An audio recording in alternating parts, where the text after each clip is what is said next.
So here we go, my favorite genre of anime, and man, were there a lot of good contenders for the throne this year. And with so many good titles, I worked hard watching a ton of anime to narrow it down to these 6 entries. So, without further ado, let's dig into it. So I've never been a really big fan of SAO. The premise was derivative for me because I'm a big fan of that Dot Hack franchise, so there were a lot of elements of Sword Arts that I just didn't gel with. Some elements were pretty good, some of them were pretty bad. A lot of them were actually pretty bad, let's be honest. But overall, it's an important anime to this history of anime in the West and the East a bit, and light novels. So, not being a big fan of this franchise, consider me surprised when SAO Alternatives pops up, and honestly is pretty good, tapping into the untapped potential that was the Galgun Online arc in SAO. Alternative follows a new protagonist who decides to go into GGO, Gun Gale Online, primarily so she can live her life of being a cute anime girl because she finds herself awkward and tall in real life. So, diving into GGO, she accidentally becomes a notorious player killer and ends up befriending a psychopath who enjoys playing a game a little too much.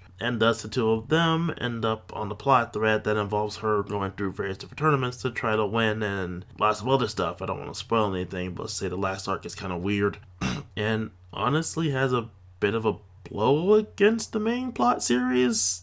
I don't really get why that's there, but I like it.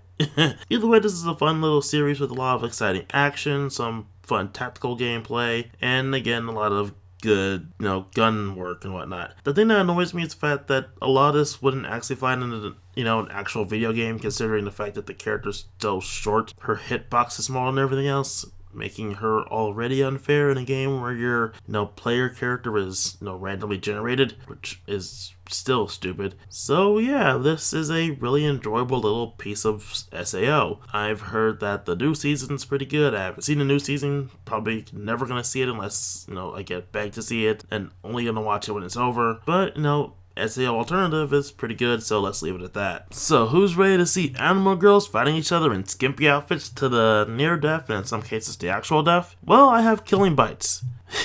Killing Bites is an odd series. It almost qualifies as an ecchi anime. In fact, it honestly is an ecchi anime, but the action is the main focus here, so we're going to be putting more emphasis on the action ourselves as well in this list. So, yeah, it's an exciting little piece about at girls and guys, but basically anyone with animal-themed powers, and honestly it treats the natural abilities of animals as superpowers, aping them up to near superpower levels, and generally it's a fun time from there. I think the guy who did the original manga also did the Arachnid manga, which is a similar concept, but instead of animals, it's bugs, and it's more about assassins fighting each other for a grand prize in that case. So, another fun time. But yeah, this is an interesting little piece of series, one I do generally find fun, and, the action's on point, and of course, animal-themed girls fighting each other. There's even a rabbit girl, because of course there is. So, this pick is rather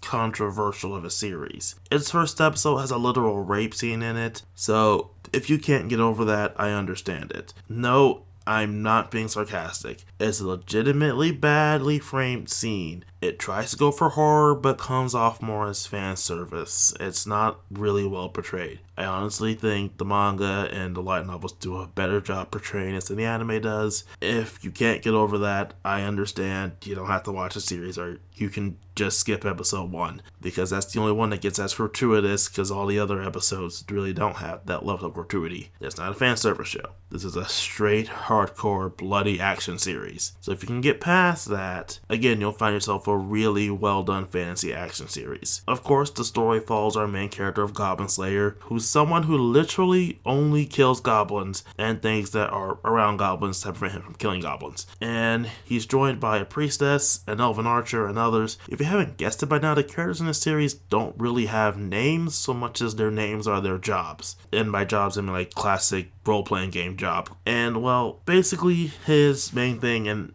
his eventual party's thing is combating the growing menace of goblins and trying to exterminate them, sort of like, rat cleaners. Only in this case, much like the rat cleaners, their efforts are pretty futile because the goblin population never seems to be dissipating. I'm going to be honest, this is mainly a story about a character's growth from being a job-focused kind of oddity to being a more deliberate person, and it's a really good story with really good character moments here and there, and again, really brutal action that is really, really good. So if you want some brutal fantasy action, I highly recommend this series. But if you can't get over episode 1, I do understand it. So this anime, at least to me personally, is really, really underrated. Never really got a fair shake in the seasonal lineup. It's Planet With. It's generally a good series with really good writing and a lot of heart in it, and it really flew under the radar of a lot of anime fans, becoming unknown as a result of said flying under the radar. Planet With, despite the odd title, comes with plenty of great action scenes and well-written characters, honestly surprising twists, and plenty of good moments. It helps that basically all the characters have a good reason for their actions and aren't pulling crap out of their asses like, characters getting random power-ups. It's explained in the story about where these powers and whatnot come from. The plot starts off simple, but goes on to be a lot deeper than you would expect it to, and is often really about the characters overcoming some part about themselves to gain further power or gain further acceptance of their ideals in some way, shape, or form. Overall, it's a generally good little series, and I honestly think it never got its fair shake, so if you want to see it, please look it up. It's really good, and I don't want to say anything more, because I think it might spoil some really good points for this series. So, please watch Planet With. It's honestly really good. So, let's just say Darling in the Franxx is an honestly controversial pick. Let's be honest, this series, towards the end, kind of falls apart. But it was a really good ride to get to that, honestly, not great ending. Studio Trigger delivered a really good, if not great, anime with a lot of subtext until the ending just makes it text, and it's a really fun ride. I've heard the series called Gainax Light, which is a fair statement, but it has excellent action scenes, some decent characters, and again, while the ending is incredibly rushed, it still was a fun ride to get there, so please give Darling in the Franxx a chance, even if the ending is kind of sort of terrible. I mean, I get it, I really do, but it honestly feels like you put too much in these last few episodes, guys. You gotta space this stuff out a bit better. I don't know if that was the A1 Pictures thing, but whatever. It came out, it was okay. The ending was terrible though. Let's be honest with you guys, it's not a great ending. So I'm going to be honest with everyone. In my personal opinion, SSSS Gridman is the best new action series of 2018. And again, my own personal opinion. Is Gridman, I'm not saying the whole title, a really good series? Yes, it is a really great series. Yet another Trigger series, I should mention. I'm going to be honest. In 2018, I decided to dig a bit deeper into the Toku fandom. For those of you who don't know what that is, that's Tokusatsu. Basically think Power Rangers, or its Japanese equivalent Super Sentai, Kamen Rider, stuff like that. I decided to dig a bit deeper into that fandom. I watched a few Ultra series, well, only one Ultra series and a few bits of other Ultra series. I watched a few Kamen Rider series, and I took peeks at a few Super Sentai series, never really watching them. But, I fell in love with the Toku genre, and Gridman is a giant anime love letter to that genre. It's a fun little throwback to the old Gridman TV show. For those of you who don't know what that one is, if you've seen it in the West, you might know it by its Western counterpart, Samurai Cyber Squad, which I didn't remember was a thing, but I'm happy to remember it was a thing that I've only seen 2 episodes of. This is a generally fun series with some excellent action, continuity, fuel, and, the waifu wars are still on strong in this series. So that's another good point. I do have to mention that the subtext the series goes with, which, again, Trigger loves its subtext, is a lot better done than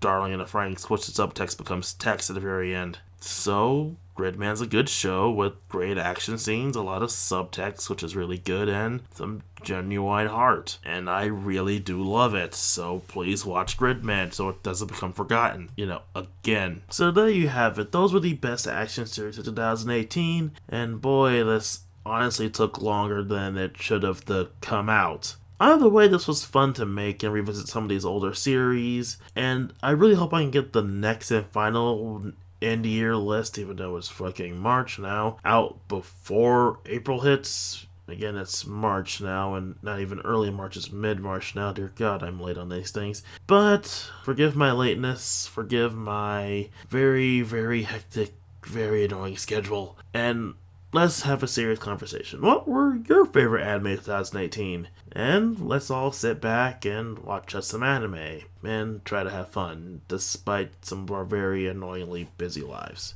Till next list, everybody.